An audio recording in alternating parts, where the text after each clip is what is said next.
नमस्कार दोस्तों, कैसे हो आप लोग। आपका इस चैनल में बहुत बहुत स्वागत है। दोस्तों मैं एक एक्सपीरियंस आपसे शेयर करना चाहता हूं, इससे आप बहुत कुछ सीख पाएंगे।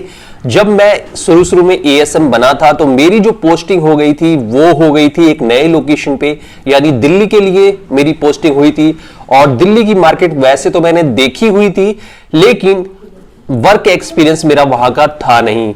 और वहां के रूट प्लान, वहां की जो डिटेल, वहां के रिटेलर्स, वहां के जो रिक्शे वाले जो साइकिल से सप्लाई करते हैं, बिक्की से सप्लाई करते हैं, गुटके बीड़ी वाले होते हैं, उनका मेरे पास कोई भी लिस्ट नहीं थी।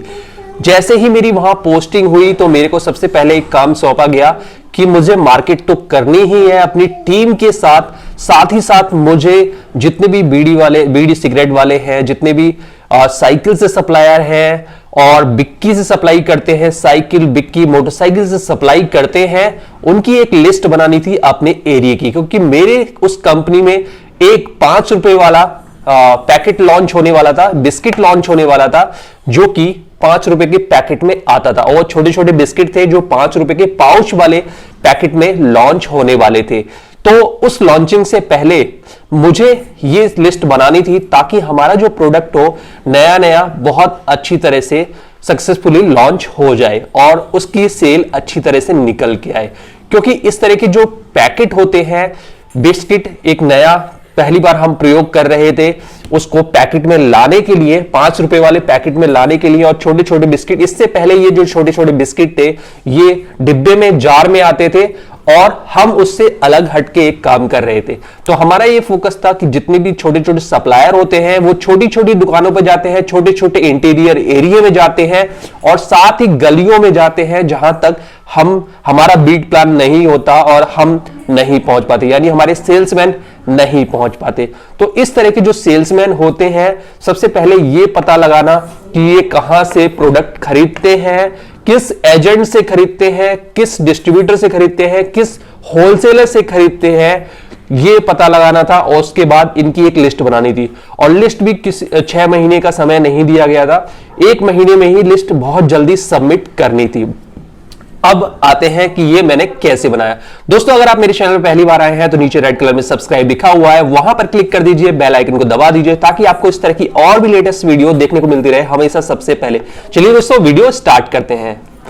तो दोस्तों सबसे पहले मुझे ये पता लगाना था कि, क्योंकि मेरी जो जॉब थी नई नई थी, मतलब मैं बहुत ज्यादा इस इंडस्ट्री में पुराना नहीं था, मुझे ज्यादा से ज्यादा 2 साल हो गया था। छोटी पोस्ट सेल्स ऑफिसर और एएसएम तक आने में करीब मुझे 2 साल का समय लगा।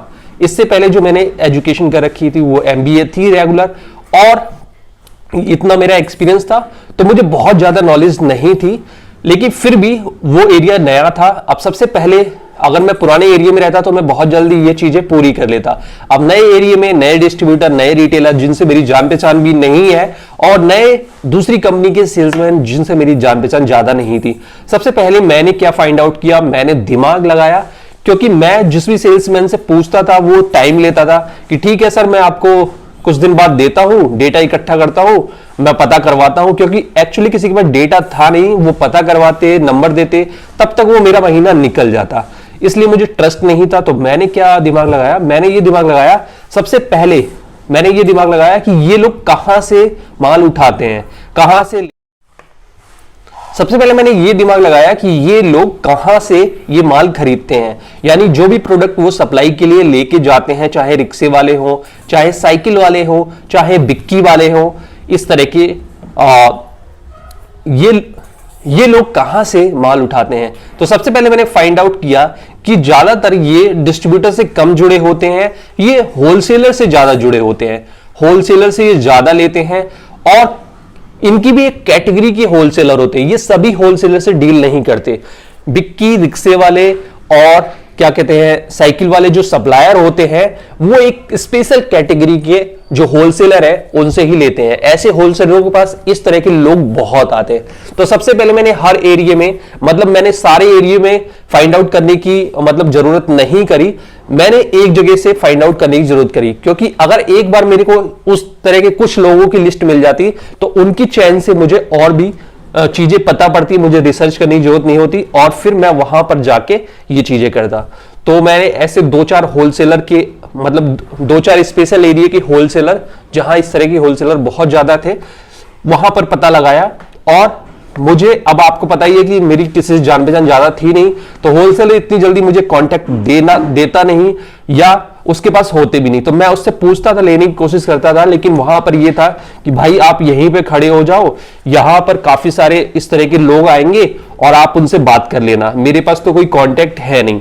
तो मैं उसकी जो शॉप है, कम से कम मैं 5-6 दिन बैठा आराम से वहां पे बैठा रहता था। और जो भी लोग आते थे और जो भी मुझे दिख जाते थे कि साइकिल रिक्शे वाले हैं, इस तरह के सप्लायर हैं, उनसे मैं बात करता।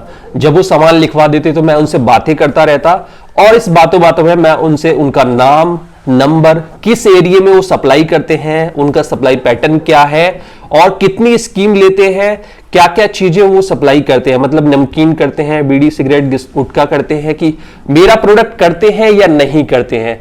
और उनसे ये भी कांटेक्ट लेने की कोशिश करता था कि इस तरह के कुछ ऐसे सप्लायर हो जिनकी दुकानें नहीं है, आप मुझे वो कांटेक्ट दे दीजिए। तो वहां से मुझे 5 दिन की मेहनत के बाद मेरे पास काफी सारे कांटेक्ट हो गए।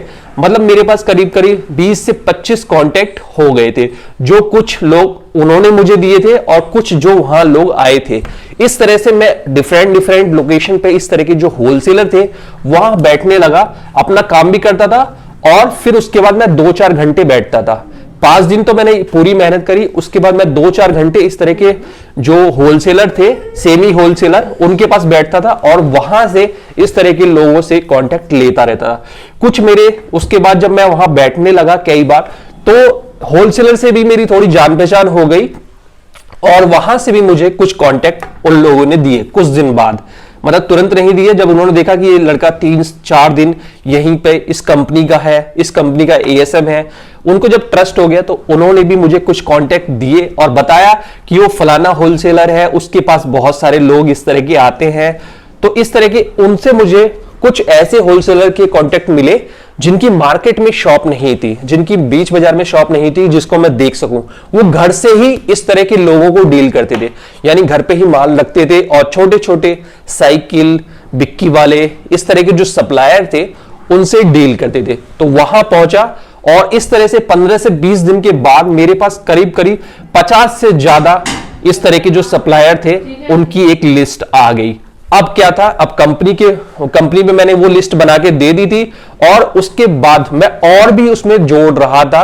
तो मेरे ऊपर एक तरह से कंपनी का जो प्रेशर था वो कम हो गया था, क्योंकि मैंने 50 से ऊपर की लिस्ट 15 दिनों के अंदर दे दी थी, और उन्हें भी पता था कि मैं उस एरिया में नया हूं, और मैंने ये बहुत जल्दी डेटा निकाला। तो इस तरह से वो मेरे से थोड़े से इंप्रेस हुए। सबसे पहले मैं इंप्रेस की बात बता दूं कि जो काम उन्होंने मुझे दिया था, दोस्तों, जो हमारे ऊपर बैठा होता है, हमारा मैनेजर होता है, वो केवल एक आदमी पर ट्रस्ट नहीं करता। वो अपनी टीम में एक आदमी से जो काम कहेगा उसको सारे आदमियों से कहेगा। जो जल्दी कर देगा उस पर उसका ट्रस्ट बन जाएगा, उससे वो इंप्रेस हो जाएगा। तो उन्होंने पुराने जितने भी एम्प्लॉय थे उस एरिया के, दिल्ली के, उनको सबको कह रखा था, लेकिन सभी लोगों ने इतनी जल्दी फास्ट काम नहीं किया। मैंने फास्ट काम किया और बहुत जल्दी उन्हें 50 से ऊपर की लिस्ट बना के दे दी, विथ नाम, नंबर, और क्या क्या प्रोडक्ट वो मोस्टली क्या क्या प्रोडक्ट में वो डील करते हैं। क्योंकि हर एक बिक्की वाला, हर एक साइकिल वाला हर चीज नहीं बेचता। कुछ नमकीन बेचते हैं, कुछ बिस्किट्स के स्पेशलिस्ट हैं, कुछ दोनों ही चीज नहीं बेचते। तो इस तरह की कैटेगरी वाइज मैंने प्रोडक्ट भी लिख दिए, और किस एरिया में वो सप्लाई करते हैं और किस एरिया में वो रहते हैं। उनके जो 2-2 नंबर थे, एक नंबर था, वो मैंने पूरी तरह से इस तरह की डिटेल बना के दे दी थी। और बाकी बचे हुए दिन, मतलब 1 महीने के अंदर मेरे पास करीब 100-125 नंबर हो गए थे। इस तरह का पूरा एक डेटाबेस हो गया था, नाम, नंबर, क्या प्रोडक्ट डील करते हैं, सप्लाई का माध्यम क्या है, और कितने दिनों का वो उधार देते हैं, मार्जिन देते हैं, कहां से लेते हैं, कितना % वो बिस्किट पे, जो हमारे, मुझे तो पता ही था कि बिस्किट पे कितना % मार्जिन चलता है, क्या ऑफर चलता है। तो मैं उनसे पता लगाता रहता था, पार्ले जी पे वो कितना लेते हैं, ब्रिटानिया पे कितना लेते हैं, प्रिया गोल्ड, अनमोल, इन सब पे कितना लेते हैं। तो मेरे को थोड़ा सा वो भी आइडिया आ जाता था। तो पूरी डिटेल बना के मैंने दी थी, और कंपनी उससे, जो मेरा बॉस था, वो काफी ज्यादा इंप्रेस हुआ था। तो इस तरह से आप थोड़ा सा इनोवेटिव सोचेंगे तो आपका काम थोड़ा सा आसान हो जाएगा, लेकिन इनोवेटिव में आपकी जो मेहनत है वो थोड़ी सी बढ़ जाती है। तो इस तरह से मैंने इस तरह के जो हॉकर्स होते हैं उनकी एक लिस्ट बनाई बहुत ही कम समय में और एक नए एरिया में, जिसमें मेरी टीम ने तो मैं बताऊं कि मेरी टीम ने मुझे कोई भी नंबर नहीं दिया, बस उन्होंने मेरी हेल्प इसमें करी कि उन्होंने मुझे वो पॉइंट बता दिए जहां पर इस तरह के लोग यानी इस तरह के होलसेलर बैठे हैं और वहां पर इस तरह के लोग आते हैं, और उस होलसेलर से थोड़ी मेरी जान पहचान करा दी ताकि मैं उनकी शॉप पे बैठता था, वो मुझे कुछ नहीं कहते थे, और उनके जो कस्टमर आते थे उनसे बात करता था तो वो कुछ नहीं कहते थे, वो मेरा इंट्रोडक्शन करा देते थे कि ये इस कंपनी से है, आप बात कर लीजिए, कुछ बात करनी है। तो वहां पर वो जो हॉकर्स रहते थे, बिक्की साइकिल वाले रहते थे, वो आसानी से मुझसे बात कर लेते थे फ्रेंडली, और मार्जिन पे सब पे बात हो जाती थी और सारी चीजें खुल के वो बता भी देते थे। तो इस तरह से ये मैंने लिस्ट बनाई थी। आप भी इसी तरह का इनोवेटिव कुछ स्ट्रेटजी सोच सकते हैं और अपना काम आसान कर सकते हैं। इस वीडियो में बस इतना ही। वीडियो अच्छा लगा है तो लाइक करें, शेयर करें और चैनल को जरूर सब्सक्राइब करें।